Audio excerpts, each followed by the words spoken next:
देखिए, आज हम संस्कृत व्याकरण शुरू करेंगे और सबसे पहले हम वर्णों के बारे में पढ़ेंगे कि आपको दिखाई दे रहा होगा वर्ण प्रकरण, और इसी वर्ण प्रकरण में अपन पढ़ेंगे भाई। तो चलते हैं, स्टार्ट करते हैं कि जो अपना वर्ण प्रकरण है कि संस्कृत वर्णमाला के अंदर कितने वर्ण होते हैं, कितने स्वर होते हैं, इन वर्णों के कितने भेद होते हैं, ठीक है, वर्णों को किस प्रकार से बोलेंगे, ये सभी प्रकार की जानकारी अपन पहले चैप्टर से शुरू कर रहे हैं। और आपको एक बात बता दूं कि संपूर्ण व्याकरण का आपको यहाँ पे वीडियो मिलेगा। रोज़ अपन एक वीडियो ज़रूर छोड़ेंगे ताकि आपका जो संस्कृत का जो बेस है वो अच्छे से क्लियर हो जाए भाई। ठीक है, तो सबसे पहले अपन वर्ण की बात करेंगे भाई। देखिए, वर्ण आ रहे हैं कि ये वर्ण होते क्या हैं, कि ये वर्ण होते क्या हैं भाई। ठीक है, और इनमें अब आपको देखिए, अभी ये देखिए भाई, मैं आपको बता दूं कि देखो, सबसे पहले वर्ण है क्या। वर्ण्यते अभिव्यंजते वा लघुत्तमो ध्वनि ये स वर्ण है। यानी कि इसका जो हिंदी अर्थ है, देखो नीचे दिया गया है कि इसका जो हिंदी अर्थ है वो नीचे दिया गया है कि वर्ण क्या है। कि ध्वनि का, देखो ये इस पे स्पष्ट लिखा है कि ध्वनि का वह लघुत्तम अंश जो अखंडित हो वर्ण कहलाता है भाई। ध्वनि का जो अखंडित वर्ण है, यानी कि वह ध्वनि जिसके अपन टुकड़े नहीं कर सके, अर्थात वह ध्वनि जिसके सबसे सूक्ष्म रूप, ध्वनि का सबसे सूक्ष्म रूप क्या कहलाता है, वर्ण कहलाता है भाई। ठीक है, और दूसरी अगर अपन इसकी बात करें, यानी कि जिसको सबसे कम समय, ठीक है, वो ध्वनि है, और उसी ध्वनि को यहाँ पे वर्ण कहा गया है भाई। जैसे उदाहरण के तौर पे, जैसे देखो इसमें राम दे रखा है भाई, क्या दे रखा है, राम दे रखा है। अगर अपन राम की बात करें तो राम में देखो कि र है, जैसे अपन र लिखते हैं, र के नीचे जैसे हलंत लगा दिया, ये र हो गया। तो इसमें अपन क्या करेंगे भाई, आग की मात्रा, इसमें किसकी मात्रा है, आग की मात्रा है। ठीक है, और दूसरी अगर अपन बात करें तो जैसे देखो राम में क्या बन गया, इसका तो रा हो गया भाई, क्या हो गया, रा हो गया। ठीक है, अगर अपन दूसरी अगर अपन बात करें तो दूसरी की अगर अपन बात करेंगे तो यहाँ पे रा है, इधर मैं है, तो मैं के जब हलंत लगा देंगे तो इसके नीचे से अपन क्या निकाल देंगे भाई, ए निकाल देंगे। ठीक है, तो ये क्या हो जाएगा, राम। तो इस प्रकार से अपने को क्या निकालना है, वर्ण निकालने हैं भाई। ठीक है, और ये जो वर्ण है, मैं एक बार पेंसिल चेंज कर लेता हूँ अच्छे से दिख जाए। ठीक है, तो इसमें से ए निकालेंगे। ठीक है, और इसके बाद देखिए, मैं इसको एक बार इरेज कर देता हूँ। अब देखिए, दूसरा है कि संस्कृत वर्णमाला में जो वर्ण होते हैं, जो वर्णों की बात हो रही है उनकी बात हो रही है भाई। ठीक है, यानी कि संस्कृत वर्णमाला में जो वर्ण होते हैं वो कितने होते हैं भाई। ठीक है, तो जो वर्णमाला में जो वर्ण होंगे, देखो कि संस्कृत वर्णमाला में वर्ण जो होते हैं, देखिए वर्ण जो होंगे, इसमें मैं आपको बता देता हूँ कि ये देखिए कि इसके जो वर्ण हैं, कि यानी कि जो कुल वर्ण है, देखिए अभी आपको मिलेंगे कि 13 तो स्वर दिखा रखे हैं इसमें, और भाई 33 ये हैं। तो कुल जो वर्ण होंगे, कुल वर्णों की जो संख्या होती है, देखिए जो कुल वर्ण की जो संख्या यहाँ पे जो दिखा रहा है, यहाँ पे जो कुल वर्णों की जो संख्या अगर अपन देखेंगे तो कुल वर्णों में अपन कितने वर्ण पढ़ेंगे भाई, 50 वर्ण पढ़ेंगे। लेकिन ये 50 वर्ण है नहीं, यानी कि अपने जो व्याकरण है इसमें अपने को ज़्यादातर जो पढ़ाए जाते हैं वो 46 पढ़ाए जाते हैं, और इन 40 यानी कि 46 पढ़ाए जाते हैं। और 46 को क्या किया जाता है भाई कि इसमें 13 तो स्वर निकाल दिए जाते हैं, और जो 33 होते हैं वो व्यंजन निकाल दिए जाते हैं। 33 क्या निकाल दिए जाते हैं, व्यंजन निकाल दिए जाते हैं। ठीक है, तो इस प्रकार से इनको अपन देखेंगे और चलते हैं आगे। ठीक है, तो ये देखो, इसमें सबसे पहले जो स्वरों की बात हो रही है इनको अलग ही लिखा गया है। देखो कि जो स्वर है, सबसे पहला आ है, ए आ छोटी ई, बड़ी ई, छोटा ऊ, बड़ा ऊ, ऋषि, लिरी, फिर बड़ी ऋषि है ए, आई, ओ और औ। ठीक है, ये तो जो हैं सभी स्वर हैं भाई, ये क्या हैं, स्वर हैं।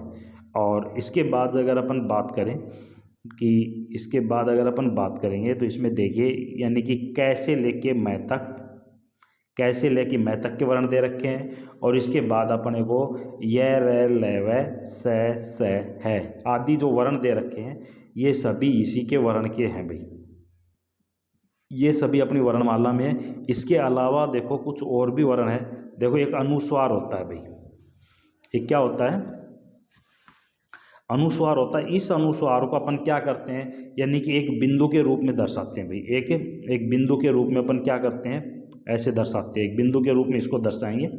और इसका जो हल है इसको अपन यानी कि या तो न के रूप में करते हैं या फिर मैं के रूप में करते हैं। ठीक है, या फिर अपन इसको अणैंग के रूप में कर लेते हैं। ठीक है, या फिर इसको यम के रूप में अनुस्वार में प्रयोग करते हैं। ये 5 वर्ण हैं भाई, ये कितने वर्ण हैं, 5 वर्ण हैं।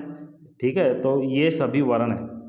इसके बाद अपन बात करते हैं विसर्ग की। विसर्ग का जो हिंदी अर्थ होता है वो है होता है भाई, विसर्ग का जो हिंदी अर्थ होगा वो क्या होगा, है होगा। और ठीक है, इसके बाद है जिह्वा मूल्य और उपधमानीय, यानी कि जो जिह्वा मूल्य में इसमें देखो 2 वर्ण दे रखे हैं, इसमें क है इसमें प है, लेकिन अगर अपन सही तरीके से देखेंगे तो जिह्वा मूल्य में क और ख दोनों होते हैं भाई। ठीक है, और इसमें प और फ दोनों वर्ण होते हैं भाई, ये दोनों जिह्वा मूल्य के अंतर्गत होते हैं।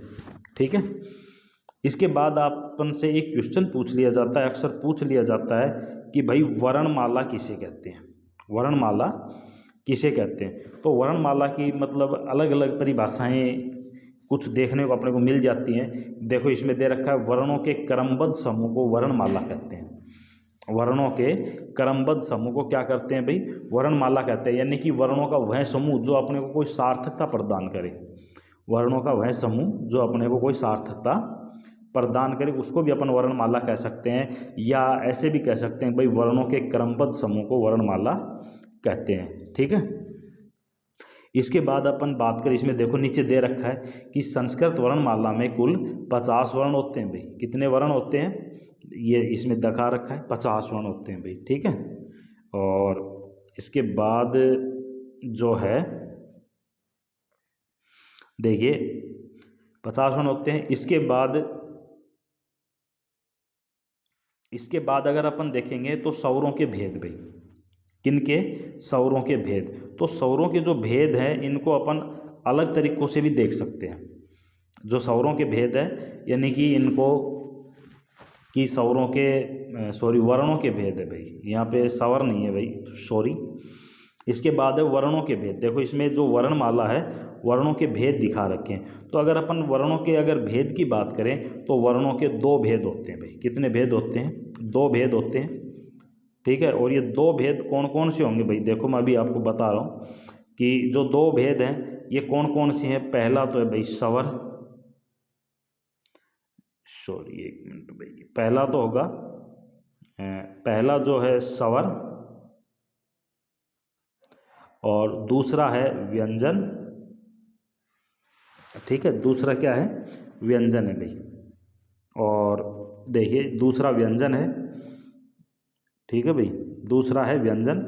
और इसी प्रकार से अब देखो अपन अगर आगे बात करें तो स्वर, यानी कि स्वर होता क्या है, स्वर होता क्या है। देखो स्वर की अलग अलग परिभाषाएं अपन पढ़ने को मिलती हैं। यानी कि स्वर को जो दूसरा नाम है माहेश्वर सूत्रों के हिसाब से अगर अपन देखें तो इनको अच कहा गया है। स्वरों को क्या कहा गया है, अच कहा गया है। यानी कि स्वयं राजान्ते इति स्वरा, यानी कि इसका जो अर्थ है, अर्थ ये है अर्थात जो वर्ण स्वयं उच्चारित हो, जो वर्ण स्वयं उच्चारित हो वो क्या कहलाते हैं भाई, स्वर कहलाते हैं।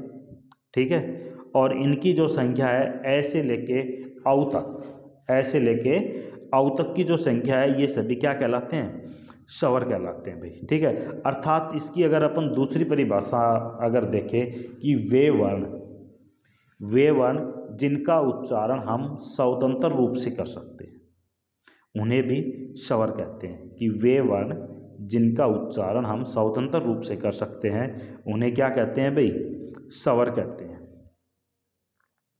ठीक है, इसके बाद संस्कृत वर्णमाला में अगर अपन स्वरों की बात करें तो भाई 13 स्वर होते हैं।